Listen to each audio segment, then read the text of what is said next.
Hello, আসসালামু আলাইকুম সবাইকে। আশা করছি সবাই ভালো আছেন। তো একটি ইস্যু নিয়ে আসলে গতকাল থেকে বেশ কন্ট্রোভার্সি হচ্ছে। সেটা হচ্ছে যে আপনারা সবাই জানেন যে শুধুমাত্র আ পাকিস্তানে না, পুরো পৃথিবীতে সবার কাছে খুবই জনপ্রিয় এবং অনেক বেশি সম্মানের একজন ব্যক্তি মাওলানা তারেক জামিল। আ তার বড় ছেলে আ গতকাল মারা গিয়েছে আরকি গুলিবিদ্ধ হয়ে।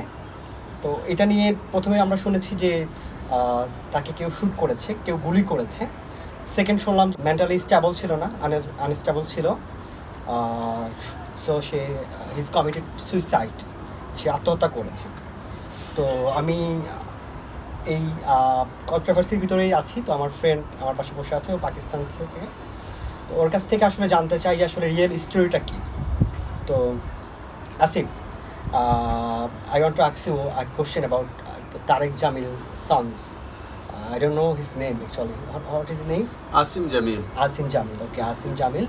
He was uh, yesterday we heard that somebody shoot him and killed him, and after that we heard that he has been committed suicide. What is the real story about that?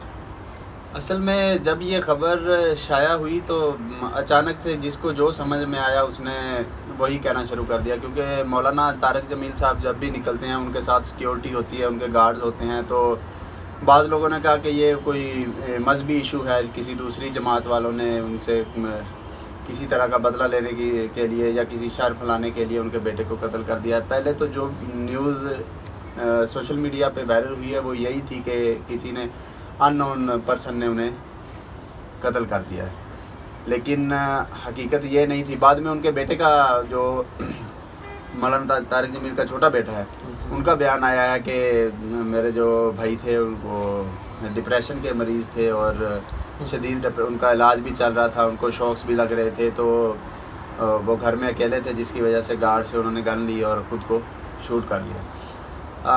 ये बात उनकी बिल्कुल ठीक है कि वो depression के मरीज़ थे, लेकिन वो इतने नहीं थे कि वो ख़ुद को शूट कर लें या ख़ुद को मार लें। जब ये मामला हुआ है तब उनके घर में कोई भी नहीं था। उनके 2 कज़न्स हैं, क्योंकि मौलाना तारिक जमील साहब की जो फैमिली है वो तो सिटी में है और जो उनके भाई हैं सारे सिटी में। जो गांव में उनका सारा ज़मीनें हैं या उनकी हवेली है, जो वो सारा निज़ाम उधर, उनका अपना बिज़नेस भी है, यानी कि उन्होंने एक इंडस्ट्री लगाई हुई है अपनी, एग्रीकल्चर जो इक्विपमेंट्स हैं वो बनाते हैं, उनको बड़े जदीद किस्म के, वो सारा कारोबार उधर का वही मैनेज करते थे। वो इतने मेंटली तौर पे ये नहीं कि वो अनस्टेबल थे या वो अपने आप को शूट कर लें। ये है कि वो डिप्रेशन के मरीज़ थे, उनका ट्रीटमेंट भी चल रहा था, लेकिन अब वो स्टेबल थे, ठीक थे।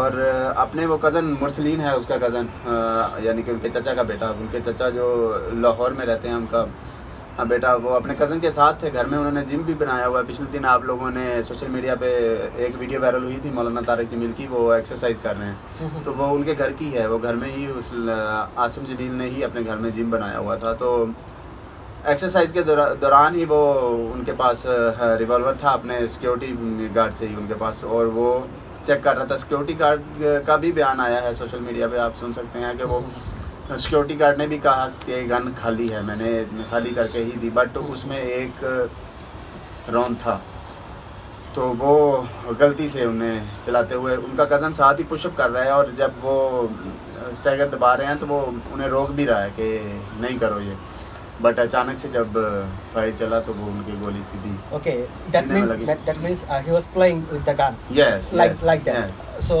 and Of you just saying that he has a very big business. I Yes, also hear yes. that উনি গ্রামে একটা মানে আধুনিক একটা ফার্মিং করছিল আর কি, বড় একটা মেকানিজম সে নিজে চালাচ্ছিল। দ্যাট মিন্স এখান থেকে প্রমাণিত হয় যে সে আসলে মেন্টালি আনস্টেবল না। তো बिल्कुल we फैमिली heard के that, we heard हम लोग और भी एक बात सुना जो ऐसे है जो वो जो ज़माना आ गया इसके बारे में, वो डिप्रेशन आ गया, जो ज़माना आ गया इधर इस्लाम का बात करता है तो तुम्हारा दुश्मन बन जाता, कोई किसी को सही राह दिखाएगा तो वो भी तुम्हारे ऊपर गुस्सा हो जाएगा, ऐसे ज़माना है। हम लोग मुस्लिम हैं, लेकिन जो हम लोग को बोले तो उनको ऐसे चलना है, उसका ऊपर गुस्सा हो जाता है और कोई भी नहीं मानता। लेकिन ये इतना भी ये डिप्रेशन ऑनेस्टली जो से ये डिप्रेशन हमारे भी है. इस तरह का डिप्रेशन तो हर हमारे मुस्लिम भी जो है, कौम या, के लिए या. दर्द रखता है, जो उम्मत के लिए दर्द रखता है, इस तरह का डिप्रेशन तो हर, मैं मुस्लिम एज ए मुस्लिम मुझे भी डिप्रेशन है कि जो अभी तक गजा में चल रहा है उसके लिए लेके उम्मत मुस्लिमा का दर्द है, वो तो डिप्रेशन हर मुस्लिम को है. लेकिन everyone has that, yeah. तो जो आसम मुनीर था उसका आसम जमील साहब थे, उनका ये नहीं था कि वो बिल्कुल मेंटली डिसऑर्डर थे और उन्होंने गन लेके अपने आप को इस तरह शूट कर लिया. वो ये न्यूज़ जो भी चल रही है वो उतनी ऑथेंटिक नहीं है बिल्कुल नहीं. It could be happen like that, like the big celebrity's son, if he is not going to establish in his life. Everyone has the future, right? Yeah. So if he's not succeed in his life, so depression could be come from there, you know. हमारा ऐसे होता है हमारे बांग्लादेश में, जो भी बड़ा हो गया उसका जा बिल्कुल, आई अंडरस्टैंड. तो वो जब सक्सेस नहीं होएगा इसके लिए डिप्रेशन आएगा. लेकिन वो तो सक्सेस था, वो तो बिजनेसमैन था. Of so course, of how could he committed suicide because of the depression. मौलाना जो है ना, उनकी वो अच्छी खासी अमीर फैमिली है उनकी, और पीछे गांव के जितने भी वो उनका रिश्तेदारों के साथ एक फैमिली होती है सारी, उनकी फैमिली जो थी वो गांव में थी, उनके साथ लेन देन के मामले, खुशी गमी में जाना, वो सारे मामलात वही डील करता था. Okay, that means So, he yes. was a very much family man. Yes, yes. Okay, so how could he committed suicide? And one more question, because I am making this video for Bangladeshi people, they could ask you a question: how could he play with the gun? Hmm. We never did that, and in our country also the gun is very rare. Yeah. Everybody doesn't have the gun. Have you tried gun?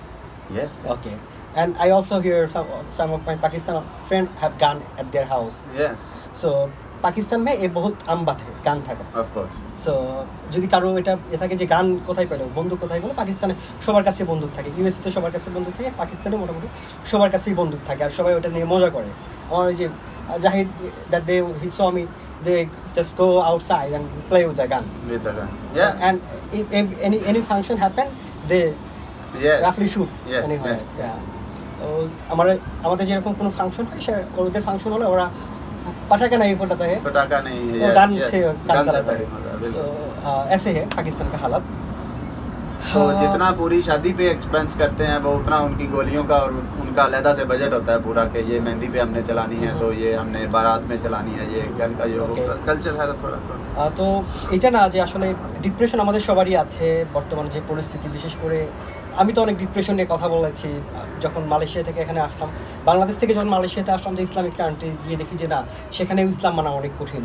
অনেকে মুসলিম নামধারী but এমন কাজ করতেছে যে আসলে আমরা expect করি না. মালয়েশিয়া থেকে চায়নাতে আসলাম, এখানে তো আসলে ভয়াবহ একটা অবস্থা. ইউনো এখানে লিভ টুগেদার করে না, অথবা বারে যায় না, ক্লাবে যায় না, এরকম হাতে গোনা পাবেন না. If you search in China that Muslim guy never go to the bar or never did live together, it will be, you will find that Yes. amount, but it will be very very rare. Yeah. So depression আমাদের সবারই আছে. Depression কার নাই? আপনার নাই? যদি এটা নিয়ে depression না হয়, এই সিচুয়েশন নিয়ে, তাহলে আপনি মুসলিম না, আপনার ইমানও নাই. ডিপ্রেশন আমাদের সবারই আছে. তো ডিপ্রেশন মানে এই না যে আমরা নিজেদেরকে মানে সুইসাইড করবো, যে 28 তলা থেকে নিচে লাফ দিয়ে সুইসাইড করবো. হ্যাঁ, তো আসুন আমরা সঠিকটা জানি এবং আমাদের আগামী দিনে আমরা নিজেরা সংশোধন হই, নিজেদের লাইফটাকে সমৃদ্ধ করি, নিজেদের ফ্যামিলির জন্য চিন্তা করি, নিজেদের দেশের জন্য চিন্তা করি, এবং after life is very important. আখিরাতকে দুনিয়াতে আসছে একটা পরীক্ষার জন্য. এই পরীক্ষাতে আল্লাহ শুধু দেখবে যে এই যে আমরা যে এই সময়টা দিয়ে পাঠিয়েছে, আখিরাতের জন্য কে কত বেশি পয়েন্ট জোগাড় করলো. বাংলাদেশের খেলা আজকে পাকিস্তানের সাথে, পয়েন্ট টেবিল একেবারে নিচে, লজ্জায় মুখ দেখাইতে পারতেছে না. তো এরকম আমাদের পয়েন্ট যদি খালি হয়ে যায়, কম হয়ে যায়, আমরা আখিরাতের দিনে আজকে যারা আমরা অনেক বড় বড় সেলিব্রিটি, তারা কারোর কাছে লজ্জায় মুখ দেখাতে পারবো না. সেখানে লজ্জা থাকবে না, সেখানে থাকবে অনুশোচনা. আবারও যদি পৃথিবীতে ফিরে যেতে পারতাম. তো সবাই ভালো থাকবেন, সুস্থ থাকবেন. আল্লাহ আমাদেরকে সবাইকে দিনের পথে কবুল করুন. আসসালামু আলাইকুম ওয়া রাহমাতুল্লাহ. Thank you very much.